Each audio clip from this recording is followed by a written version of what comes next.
So I've been playing MLB The Show 22 since release date. I've been playing on the Switch for the last couple of days, and I've got some thoughts and opinions on MLB 22 on the Nintendo Switch. Now, this opinion that I have to give a disclaimer. This is for someone like me. I have a PS5 right behind one of my monitors over here where I have MLB The Show 22. I've got an Xbox Series X over there that's also plugged into this monitor that I also have MLB The Show 22, and I recently purchased it on the Switch. So what I'm saying by that is that the Switch is not my first option either way. So this is kind of for someone who's already got it on another system and wants to know, should they purchase it on the Switch for a handheld experience? Now, I'm going to give you my quick answer, and for those of you who are impatient, if you don't have another console, I recommend buying MLB The Show 22 on the Switch. Now, if you play and you prefer playing on a console as opposed to a handheld, like a PS5 or an Xbox or PS4 or Xbox Series XS1, whatever it is, I don't recommend it on the Switch, but I do recommend you getting it on a non-handheld console. Now, for me, I've been playing MLB The Show since MLB The Show 06, and I've been playing prior since before it was MLB, but I was playing MVP baseball and that kind of disappeared, and MLB The Show appeared, and it was a breath of fresh air. For it being on PS2 at the time, the graphics were fantastic, the presentation was amazing, and it felt like a true to sim, real life baseball game. Now, that's not really why I think MLB The Show was amazing. I think it was mainly amazing at the time because we got Road to the Show, which was, at the time, it was something new. We didn't really have that in previous baseball games. And it was the first time you can take a career mode and take your player and take him all the way to being the best major league player of all time. So that was something that was really new and exciting, along with like King of the Diamond and a couple of other modes that other games didn't have. For me, though, when these games came out, the best part about it was the fact that at the time, I played baseball. And if you're like me, I grew up in Florida. Baseball was my life. It was school, and then there was baseball, which meant that Friday through Sunday, I spent most of my weekends in Vero Beach, or in Fort Myers, or in Jupiter, or in Cocoa, or in Cobb.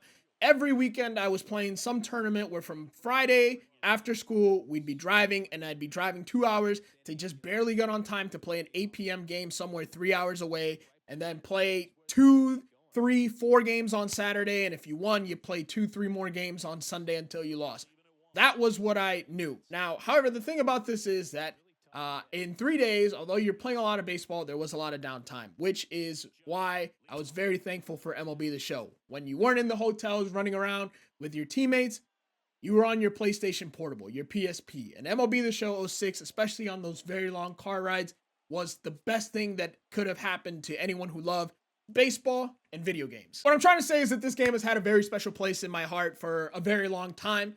And then after that, we went from PS2, PSP to PS3, PS Vita to PS4 to PS5 now. Now with, I think it was a PS3, PS Vita, I don't remember exactly where that era was.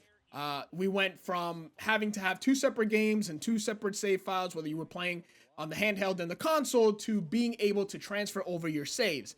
And then eventually we ended up having where you could even do that via the cloud, which was fantastic. That's obviously been missing for the last few years since MLB The Show has been a PlayStation exclusive for a very long time.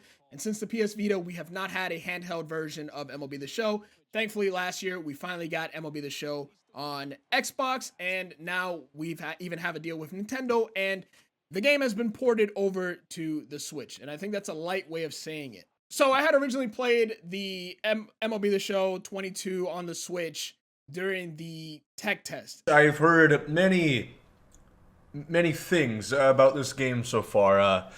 On a scale, it's somewhere between a mobile game and a PS2 game. And I've got to be honest, it was awful. I think I played for a total of 15 minutes before saying I'm definitely not buying this game. Now, MLB The Show San Diego Studios came out and they said this was not a final version of the game. And that they had made some improvements, and that, so I'm gonna be honest, I don't know why you would have put that in a tech test if it wasn't what was going to be shipped out, because it may have turned away a lot of people. Like, it almost turned me away, and if it weren't for this video, I would not have this version on the Switch. The first thing that was noticed was that the game was, I don't even think it was in 720p. If you told me there was in 360, I think I would believe that, or 480 or whatever it was. it looked awful. It was extremely choppy, and I'm gonna be honest, MLB 06 on the PlayStation Portable probably had better graphics and better animations, and it just looked like a better presentation than what was in the tech test. Now, I will say that since then, now playing the full version of the game, it looks a lot better. It looks better to a degree. I don't know how much of it is the fact that this is a Nintendo Switch and it is a console that is honestly very limited in terms of graphic. And 720 is the max on this as opposed to playing in 4K on the PS5. So the graphics are still subpar in my opinion. The animations, everything about it, it looks like they just took the game and downscaled it to PS2, PS3 graphics and put it in a handheld version. And I think a lot of that has to do with the hardware of the Nintendo Switch, which honestly, if people are okay with that, it is what it is. But me personally, I'm going to stick to playing on the PS5 where it's been a lot smoother. You know, you got your whole ray tracing, you got 1080p, 4K, whatever it is that you want, you've got that on the PS5, and it just looks like a much cleaner presentation. Aside from that, I think the majority of people who play this game nowadays, maybe not majority, but a very large percentage of the people who play this game nowadays are playing online and are playing Diamond Dynasty, whether it be ranked season, battle royale, or you're doing a lot of the offline stuff. That is what a lot of people would pick this up, especially for those of you who want to grind from the comfort of your couch or your bed. And this is where I'm going to be pretty opinionated. I think it is terrible, but let me explain.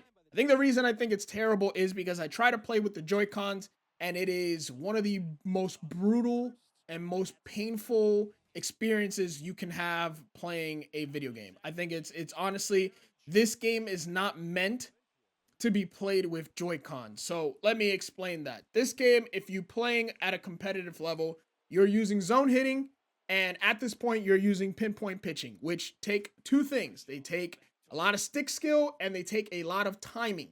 And unfortunately, you're not going to have the best of experience with these two little Joy-Cons controlling that. So I decided to play a couple of games online with the Joy-Cons, and like I said, it was just not a very fun experience. And the thing about it is that I don't know if it's just me, but I couldn't turn off crossplay. I would have liked to just play against other people on the Switch. At least it is a similar experience. But I got matched up with players on the Xbox. So honestly, how much worse can they be? They're Xbox players. So as a seasoned veteran, I guess that was putting us at a similar competitive advantage. But still, I would have liked to play against other Switch players. So to see where I stand as a Nintendo Switch player. But with the Joy-Cons, it was kind of a terrible experience. Now, I do also have the thing that you put the Joy-Cons in to make them feel like a controller. On top of the fact that I also have a Pro controller. It's just a Pikachu version of a Pro controller. And I will say that when I used this, it felt a lot better. The experience was a lot better. I was able to control pitches a lot better. I was able to use zone hitting a lot better. I played online. I actually won a game, even though I don't think I got a hit. I did feel like a lot of my input was a lot better, a lot favorable, but it still did not feel like having a PS5 or an Xbox One controller in my hand. I don't know how much of that is the Nintendo Switch Pro controller's fault. And also some of the buttons are backwards. You know, B is back and not the main stick, so that's where normally X and A are. And it's just that's just something that absolutely confused me. So with that being said, to me, it kind of defeats the whole purpose of it being portable, because if I can't use the Joy-Cons, which honestly I think it's somewhat it's unplayable at a competitive stage using these Joy-Cons, I would say, or maybe my stick skills are just really, really bad and I'm not used to playing on the Joy-Cons. But I think for the most part, you're putting yourself at a competitive disadvantage when you use these Joy-Cons, and the only way it does become somewhat usable is if you're using the Pro controller, which then would mean you need the game docked, and it's no longer a portable device. So it kind of takes away from that. So that's why I say if you're someone like me who the only reason you would use it on the Switch would be to do some offline grind or some grinding, whether you're doing conquest or whatever events, whatever it is that you're grinding, but you want to do it from like a couch, you know, while handheld, while watching TV or something, it would have made sense. However, like I said, playing with the Joy-Cons is just not nearly as fun of an experience. And that's why I say, to me, if you already have this game on the PS5, PS4, or the Xbox One Series SX, it does not make sense to buy this on the Switch, unless you are a fanatic like me who, you know what, you're gonna play the game a lot regardless, even if you're at a competitive disadvantage, or you just want to play like an offline mode like Road to the Show, you know, while you're on your way to your tournaments on the weekend or whatever it is. Now, there's the other side of this, which is the less competitive, and it is someone who is playing MLB The Show for Road to the Show, franchise, or whatever it may be that's an offline mode. This is still a great game. It's just a port of MLB The Show 22 onto the Switch and handheld.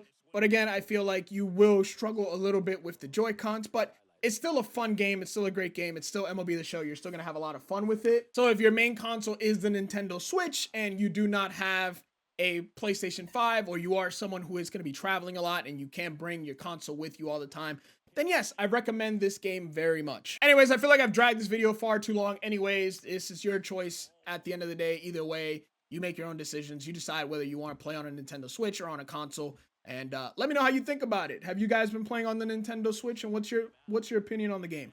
Am I just terrible with the Joy-Cons and need to get better, get good, kid? Or is this something you agree with? Have you struggled with the Joy-Cons and have had to switch to like a pro controller? Let me know down below. Other than that, hope you guys enjoyed this video. Hit the thumbs up, subscribe if you're new, and I'll catch you guys in the next one. Peace!